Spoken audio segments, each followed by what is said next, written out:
नमस्कार स्टूडेंट्स, कैसे हैं आप सब लोग। आप सबका एक बार फिर से स्वागत है Byju's exam prep IAS Hindi के यूट्यूब चैनल पर। आज है 15 फरवरी 2023। आज हम लोग देखेंगे कि हमारे दैनिक क्विज की श्रृंखला में कौन कौन से प्रश्न महत्वपूर्ण हैं।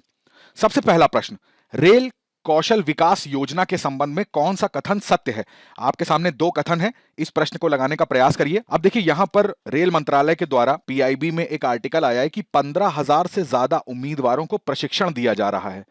तो बेसिकली ये जो प्रशिक्षण दिया जा रहा है वो किस योजना के अंतर्गत दिया जा रहा है, उसका नाम है भारतीय रेलवे रेल कौशल विकास योजना। ये जो प्रधानमंत्री कौशल विकास योजना है उसी के अंतर्गत आती है। अब इसको समझ लीजिए, बेसिकली ये है क्या। पहली चीज, यहां पर जो युवा हैं, अब जो युवा हैं तो 18 से 35 वर्ष इनकी आयु यहां पर निर्धारित करी गई है। और जो क्वालिफिकेशन है वो है क्लास 10th की, यानी कि 10th पास होना चाहिए और इस आयु वर्ग में आने चाहिए। तो ऐसे लोगों को यहां पर रेलवे जो है वो प्रशिक्षण देगा। इस चीज का ध्यान रखिएगा, यहां पर जॉब देने की बात नहीं हो रही है, यहां पर स्किल डेवलपमेंट की बात हो रही है। अब यदि आप बात करोगे किस टाइप की यहां पर स्किल दी जाएगी, तो देखिए इस आर्टिकल में लिखा हुआ है कि 4 यहां पर मुख्य ट्रेड हैं। ट्रेड याद रखिएगा, इलेक्ट्रीशियन, वेल्डर, मशीनिस्ट और फिटर। इन 4 डिपार्टमेंट में यहां पर रेलवे जो है वो ट्रेनिंग देने जा रहा है। टोटल इनका टारगेट था कि 50,000 यहां पर ट्रेंड स्किल प्रोफेशनल्स यहां पर इनको निकालने अगले 3 वर्ष में। वापस लौटते हैं अपने प्रश्न पर। यह रेलवे कर्मचारी के बेरोजगार जीवन साथी बच्चों को व्यावसायिक प्रशिक्षण प्रदान करता है। ऐसी कोई कंडीशन नहीं है, कोई भी व्यक्ति यहां पर रोज प्रशिक्षण पा सकता है। इसमें उम्मीदवारों को रोजगार प्रदान करने का प्रावधान शामिल नहीं है। तो यह कथन एकदम सही हो जाएगा। तो यहां पर हमारा ऑप्शन हो जाएगा बी। अगला प्रश्न देखते हैं, राज्यों के विशेष प्रावधानों के संबंध में निम्नलिखित में से कौन से अनुच्छेद सुमेलित हैं। 371 बी में अरुणाचल प्रदेश है, सी में मणिपुर, एफ में सिक्किम, एच में गोवा। इसको लगाने का प्रयास करिए। अब देखिए, यहां पर मिजोरम विधानसभा ने यहां पर एक रिजोल्यूशन अडॉप्ट किया है कि यूनिवर्सल सिविल कोड जो होता है, समान नागरिक संहिता, उसका अपोज करेंगे। चलिए कमेंट करके बताइए, समान नागरिक संहिता जो है वो क्या हमारे संविधान में किसी अनुच्छेद में इसका वर्णन किया गया है। अब वापस अपने प्रश्न पे लौटते हैं। तो देखिए 371 आर्टिकल की जब भी हम लोग बात करते हैं तो पहली चीज तो ये संविधान के भाग 21 के अंतर्गत आ जाता है, जिसमें लिखा क्या हुआ है, अस्थायी, संक्रमणकालीन और विशेष उपबंध। ठीक है, इसके अंदर कई सारे राज्यों के बारे में चर्चा करी जा रही है। तो जैसे यहां पर लिखा हुआ है अरुणाचल प्रदेश बी में, तो बी में अरुणाचल प्रदेश नहीं है। बी में किस राज्य के बारे में चर्चा करी गई है, वो असम के बारे में करी गई है। सी मणिपुर एकदम सही हो जाएगा। एफ के अंदर सिक्किम है, ये भी एकदम सही हो जाएगा। एच की बात करते हैं तो ये गोवा नहीं है, यहां पर अरुणाचल प्रदेश का जिक्र है। और अगर गोवा की बात करेंगे तो ये आई में इसका जिक्र होता है। तो यहां पर हमारे सेकंड और थर्ड दो ऑप्शन सही हो जाएंगे। तो हमारा ऑप्शन यहां पर क्या हो जाएगा, बी। निम्नलिखित में से किस एजेंसी ने वैश्विक समुद्र स्तर में वृद्धि और प्रभाव रिपोर्ट जारी करी है। इसको लगाने का प्रयास करिए। अब देखिए, ये आर्टिकल आया है WMO के द्वारा। मुंबई, ढाका, लंदन, न्यूयॉर्क, इनमें सबसे बड़ा खतरा है राइजिंग सी लेवल का, यानी कि समुद्र के जल स्तर में वृद्धि होगी तो इन स्थानों को सबसे ज्यादा खतरा रहेगा। यहां पर देखिए एक चीज इंपॉर्टेंट हो जाएगी आपके लिए। यहां पर अगर कारणों की बात करेंगे कि सी लेवल इंक्रीज क्यों हो रहा है, तो देखो सबसे पहला कारण तो यहां पर थर्मल एक्सपेंशन का है। दूसरा कारण यहां पर बताया जा रहा है, जो ग्लेशियर से आइस मेल्ट हो रही है, जो आइस शीट वो मेल्ट हो रही है। अब जाहिर सी बात है, ये वाली जो चीज है ये डायरेक्ट इनका रिलेशन ग्लोबल वार्मिंग से है। तो इस चीज को भी ध्यान रखिएगा। तो यहां पर ये जो रिपोर्ट है वो WMO के द्वारा इसकी घोषणा करी गई है। तो अगर इन 4 ऑप्शंस में वापस से नजर डालते हैं तो इसमें ऑप्शन क्या हो जाएगा, सी, विश्व मौसम विज्ञान संगठन। अब थोड़ा सा इसके बारे में जान लेते हैं। तो ये 1950 में इसको बनाया गया था। अगर इसके हेडक्वार्टर की बात करेंगे तो इसका हेडक्वार्टर जो है वो जेनेवा यानी कि स्विट्जरलैंड में आपको देखने को मिलेगा। यूएन की एजेंसी है, इस चीज को ध्यान रखिएगा। ऐसा आपसे कथन पूछा जा सकता है। जो बेसिकली इनका काम क्या होता है, जो वेदर होती है, क्लाइमेट होता है, इसका अध्ययन करना। इसके लिए देखिए 1873 की जब बात करते हैं ना, तो वियना के अंदर, जो ऑस्ट्रिया में आपको मिलेगा, तो यहां पर एक कॉन्फ्रेंस आयोजित हुई थी जिसको बोलते हैं अंतरराष्ट्रीय मौसम विज्ञान कांग्रेस। इसकी बैठक में ना जो अंतरराष्ट्रीय मौसम विज्ञान संगठन की उत्पत्ति हुई थी, जिसे ही क्या बोल रहे हैं, तो यहीं पर से उत्पत्ति देखी जाती है किसकी, WMO की। और इसको फाइनली 1950 में स्टैब्लिश कर दिया गया था। अगला प्रश्न, भू विरासत स्थलों के संबंध में निम्नलिखित कथनों में से कौन से सत्य हैं। इसको लगाने का प्रयास करिए। अब देखिए, जियो हेरिटेज साइट के लिए ना यहां पर केंद्र सरकार ने क्या करा है, एक बिल लाए हैं। और अभी ये ड्राफ्ट बिल है, ठीक है। तो ड्राफ्ट बिल का मतलब होता है अभी सारी चीजें फाइनलाइज नहीं है। अभी ये संसद में आएगा, फिर उसके ऊपर चर्चा होगी, उसके बाद जाके ये पास होगा। तो बेसिकली ये बिल जो लाया जा रहा है वो जो भी हमारी जियो हेरिटेज साइट्स होती हैं उनके बारे में अब इस बिल में आएगा कि उनको हमें प्रिजर्व भी करना है। ठीक है, केवल घोषित करना ही हमारा कर्तव्य नहीं होता है कि हमने किसी एक्स साइट को घोषित कर दिया कि ये जियो हेरिटेज साइट है। नहीं, हमें उसका संरक्षण भी करना है और उससे जुड़े हुए जो भी उपाय हैं वो भी हमें करने हैं, उसको मेंटेनेंस भी करना है। तो इसके लिए यहाँ पर ड्राफ्ट बिल जो है वो लाया गया है। जब भी हम लोग जियो हेरिटेज साइट की बात करते हैं तो एक चीज समझ लीजिएगा कि उसका अपना एक सांस्कृतिक महत्व होना चाहिए। इसी के साथ साथ केवल सांस्कृतिक महत्व इंपॉर्टेंट नहीं है, जो हमारा पृथ्वी विज्ञान होता है ना, अर्थ साइंस होता है, या पृथ्वी के विज्ञान के बारे में या इसका भूगर्भिक इतिहास जो होता है ना, इसके बारे में यदि कोई जगह हमको वर्णन करके कुछ फैक्ट्स बताती है तो हम उसको जियो हेरिटेज साइट डिक्लेयर करते हैं। पृथ्वी का विकास कैसे हुआ, क्या क्या एलिमेंट्स हैं, तो इन सब चीजों को भी यहां पर इंपॉर्टेंस दी जाती है। और ये डिक्लेयर करने का काम किसका होता है? जियोग्राफिकल सर्वे ऑफ इंडिया का। ठीक है, इसको कब बनाया गया था? 1851 में।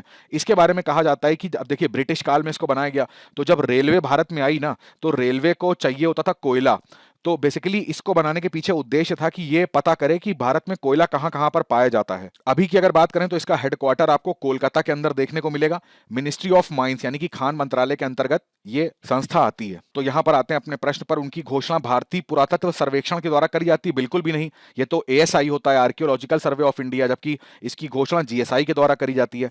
संसद ने ऐसे स्थलों की सुरक्षा के लिए भू विरासत स्थल और भू अवशेष अधिनियम कानून पारित किया है? नहीं, पारित नहीं किया है, अभी इसका ड्राफ्ट बिल जो है वो पेश हुआ है। तो यहां पर दोनों ही कथन गलत हो जाएंगे, तो हमारा ऑप्शन हो जाएगा डी। 2021 की प्रारंभिक परीक्षा का प्रश्न है, गुप्त वंश के पतन से लेकर आरंभिक 7वीं शताब्दी में हर्षवर्धन के उत्थान तक उत्तर भारत में निम्नलिखित में से किन राज्यों का शासन था? ये आपके सामने ऑप्शंस हैं, वीडियो को पॉज करके इसको लगाइए। अब देखिए, एक एक के बारे में देख लेते हैं। तो मगध के जब गुप्त की बात करेंगे तो बिल्कुल सही ऑप्शन हो जाएगा, उत्तर भारत में इनका राज्य था। मालवा के जब परमार की बात करते हैं, तो जब मालवा की बात करते हैं तो आप इसको देखोगे, इसका कुछ पोर्शन राजस्थान में और मध्य प्रदेश के अंडर में आता है। थानेसर, अब थानेसर ये आपको हरियाणा वाले राज्य में देखने को मिलेगा, तो पुष्यभूति वंश का राज्य था। कन्नौज ये भी आपको उत्तर भारत में देखने को मिलेंगे। देवगिरी, अब देखिए ये जो यादव वंश है ये आपको तुंगभद्रा नदी के पास देखने को मिलेगा। तो महाराष्ट्र और कर्नाटका का जो रीजन है, तो बेसिकली नर्मदा नदी का भी इसमें नाम आता है। और लास्ट में देखिए वल्लभी के मैत्रक हैं, तो ये आपको सौराष्ट्र में भी देखने को मिलेंगे। तो यहां पर सही अगर ऑप्शन की बात करें तो यहां पर हो जाएगा केवल 1, 3, 4 और 6। आज के तथ्य में नजर डालते हैं। आज का तथ्य है नैनो यूरिया से संबंधित। यहां पर देखिए जो न्यूज है वो उत्तर प्रदेश के आंवला और फूलपुर में इफ्को के द्वारा नैनो यूरिया लिक्विड जो आता है उसके संयंत्रों का उद्घाटन करा गया है। तो एक फैक्ट की दृष्टि से ये याद रखिएगा, पीसीएस परीक्षा में आपसे ये क्वेश्चन पूछा जा सकता है। अब थोड़ा सा यहां पर नैनो यूरिया जो कि लिक्विड फॉर्म में है उसके बारे में बात कर लेते हैं। तो देखिए ये आपको पता होना चाहिए कि जो इफ्को है, ठीक है, इसने विश्व का पहला जो लिक्विड नैनो यूरिया था उसको तैयार किया था। अब देखिए होता क्या है, पहली चीज तो आपको ये जाननी होगी कि भारत में ना, भारत जो है वो यूरिया का सबसे बड़ा आयातक है दुनिया भर में। तो पहले नंबर पे तो यूरिया हो गई और दूसरे नंबर पे डीएपी यानी कि डाई अमोनियम फॉस्फेट। तो इनको सबसे बड़ा खरीदार कह लीजिए पूरे विश्व में भारत है। तो अगर हम इतनी ज्यादा मात्रा में चीजें आयात करते हैं तो जाहिर सी बात है हमारा विदेशी मुद्रा भंडार भी खर्च होता है। दूसरा, हम जब आयात करते हैं तो हमारी निर्भरता हो जाती है। तो कभी भी अगर सप्लाई चेन ब्रेक होगी ना तो सीधे हमारे एग्रीकल्चर प्रोडक्शन पे असर पड़ेगा। तो बेसिकली जो यूरिया होती है वो क्या करते हैं, क्या इसका यूज क्या होता है, जैसे किसान जब भी खेती करते हैं तो जो फसल की बुआई होती है तो बुआई के ठीक पहले, ठीक है, ये जो यूरिया होती है इसका यूज करा जाता है। क्यों यूज कराते हैं? क्योंकि इसमें क्या होता है, फॉस्फोरस होता है। तो फॉस्फोरस क्या, बेसिकली जो जड़ होती है पौधे की उसका विकास करता है। तो पारंपरिक यूरिया जो होती है गवर्नमेंट उस पर सब्सिडी भी प्रोवाइड करती है, तो उसका ना हमारे खेतों में बहुत ज्यादा यूज होता है। तो उससे एक तो मृदा की उर्वरता भी नष्ट होती है, प्लस जो भूमिगत जल है उस पे बहुत नेगेटिव इंपैक्ट पड़ता है। तो इसके कारण इफ्को ने क्या करा, लिक्विड नैनो यूरिया बनाया। इसके बारे में कहा जाता है कि अगर 500 ml की, केवल आधे लीटर की एक लिक्विड नैनो यूरिया की बोतल होगी ना, वो 40,000 मिलीग्राम पर लीटर के बराबर का काम करेगी जो नॉर्मल परंपरागत यूरिया करती है। प्लस इसके उपयोग से क्या होगा, पारंपरिक यूरिया की तुलना अगर इसके करी जाए तो 50% तक इसका हम लोग कम यूज कर सकते हैं। अब पारंपरिक यूरिया तो हमें इतनी मात्रा में डालनी पड़ती थी, ये हमें केवल 500 ml डालनी पड़ेगी। दूसरा, जो हमारी फसल होगी ना वो काफी ज्यादा मजबूत होती है। मजबूत क्यों कह रहा हूं मैं, आपने एक कॉन्सेप्ट पढ़ा होगा लॉजिंग का। लॉजिंग का कॉन्सेप्ट क्या होता है कि भाई देखो, जो फसल होती है ना उसका तना क्या होता है, वो झुक जाता है। तो झुकने के बाद जब कटाई हो रही होती है तो मैक्सिमम टूट जाती है, तो नष्ट हो जाती है वो। तो इसको ना कठोरता प्रदान करते हैं तने को बेसिकली, वो यहां पर नैनो लिक्विड यूरिया से हो सकता है। और ये यूरिया कैसे होती है? इसका नाम ही नैनो है, तो यानी कि नैनो कण के फॉर्म में जो यूरिया होती है उसको हम लोग नैनो लिक्विड यूरिया के नाम से जानते हैं। तो पौधे की स्वास्थ्य की बात कर लें, मजबूती की बात कर लें, या फिर जो हमारा भूमिगत जल है उसकी गुणवत्ता की बात कर लें, ये सारी चीजों को हम संरक्षित कर सकते हैं।